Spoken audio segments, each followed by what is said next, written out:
So then we go on to the meth lab takedown. Day 3. I'm Captain Joe Bright. I'm the program manager for the SURF-P program for the Illinois National Guard. I'm here with Major Lejak from the Polish Epidemiological Response Center of the Polish Armed Forces. We're here participating in a Homeland Security exercise. We'll be working on military support to civil authorities as part of a terrorist scenario where they have a biological weapon. Major Lejak and the Polish Armed Forces have a partnership program with the Illinois National Guard. We do cooperative training and exercises, and it's been very beneficial to both of our services in helping us develop our capabilities. The exercise today and what you'd expect to see will be some terrorist scenarios in which there are multiple casualties. We'll have search and extraction team that will be extracting casualties from different facilities. Those personnel that are extracted would be contaminated, potentially with a biohazard. So we'll have a mass casualty decontamination team that will decontaminate them, and then we have a medical triage and treatment team that will provide medical care to them before they're moved by ambulance, if necessary, to a hospital or other type of long-term care facility. You'll see National Guard cooperating with civilian authorities. Typically when we respond, we only fall under a civilian incident commander because we're in the States. We respond to their needs, their requests. We're basically a force provider and bring specific skills to the table to assist local law enforcement and civil authorities in providing the services and protection to the people in their areas. My name is Major Lejak. I'm from the Military Response Center of Polish Armed Forces, and we are here with my soldiers to make a next step in our cooperation with soldiers from Illinois National Guard. This cooperation started 5 years ago. Last year we had a big exercise in Poland, near Warsaw, and this year we have a great opportunity to participate in exercise in Chicago. That's a partnership between Illinois National Guard and the Polish. The state of Illinois is a partnership for Poland. So we have good connections, and this is the reason why we train together from 5 years. So here it's 12, and the second group is 10. And they are designated to a civil support team in another place, so we are divided to do groups to learn as much as possible. Okay, and is it just Polish Army, or are there other forces? Yeah, we have also participants from our Ministry of Interior, from fire state of Poland, and from Polish FBI, and there are also another group from police. Do you have American forces in Poland? Do you do exercises with them there? Actually, now we have American soldiers, but that they have no connections with us because there is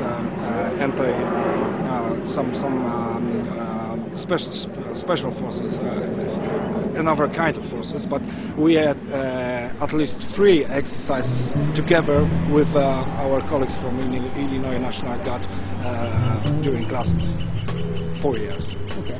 But that was very telling, you know. So we have special forces in Poland training with their troops. And Day 4, Bensonville, terror drill involving the Boy Scouts. Today's activities are starting with a notional event that occurred this morning with the Bensonville Police Department and other local law enforcement agencies. National Guard assets are being brought in to provide level A hazmat teams, decontamination, surveillance, presumptuous identification of suspicious material to determine if this is part of the overall anthrax scare that is taking place or not. Intelligence that was gathered from the plane crash that took place on Sunday is leading to this area, which will also be in the Bensonville area. They will come to a distribution facility. There will be a hostage situation. They will determine that this was a staging area for distribution of an anthrax product.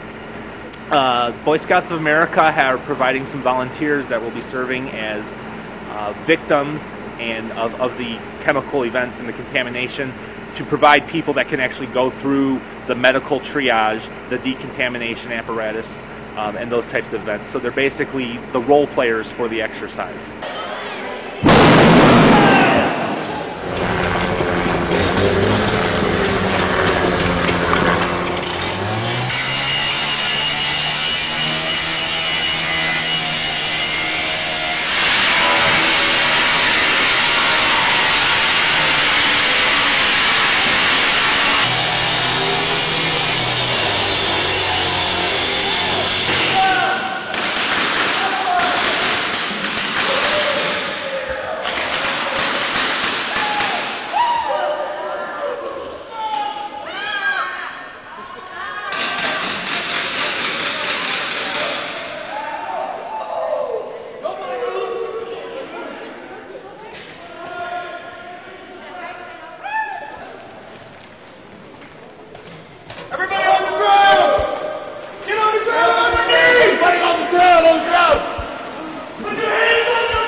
Pretty big exercise, probably 60 Boy Scouts down there with their scoutmasters and whoever else wanted to come along.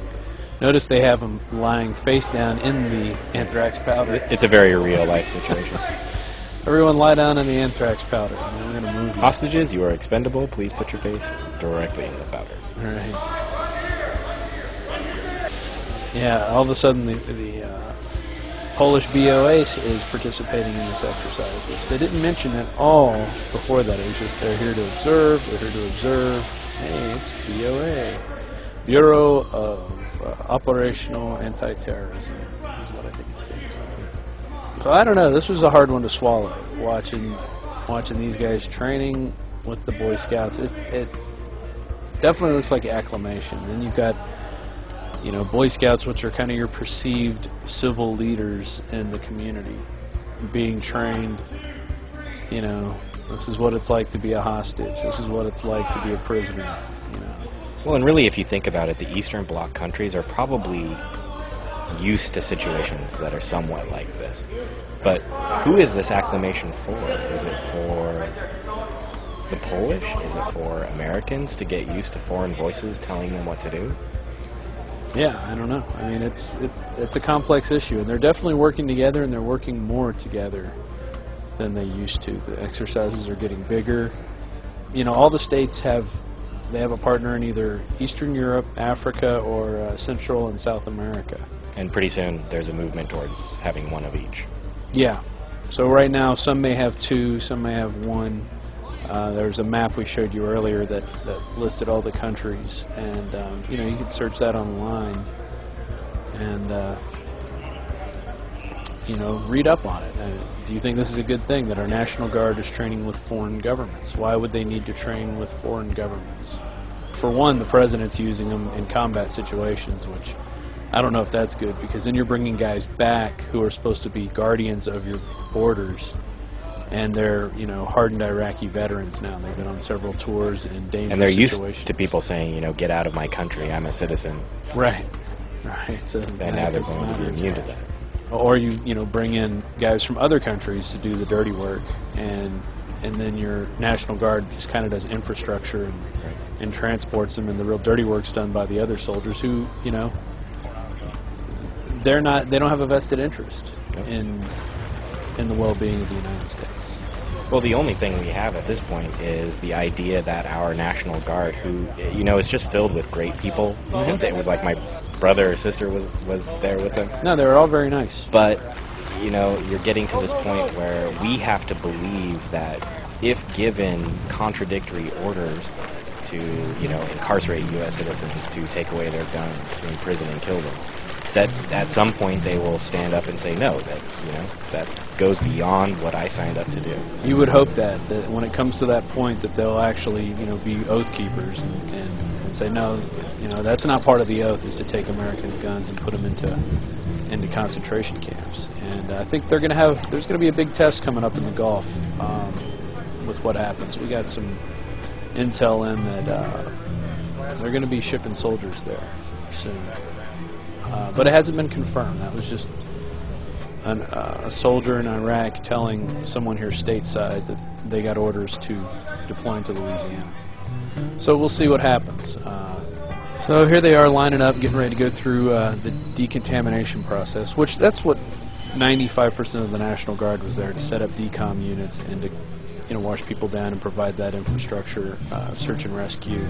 And then there were some military police that were there guarding Toyota Park. They were guarding the stations.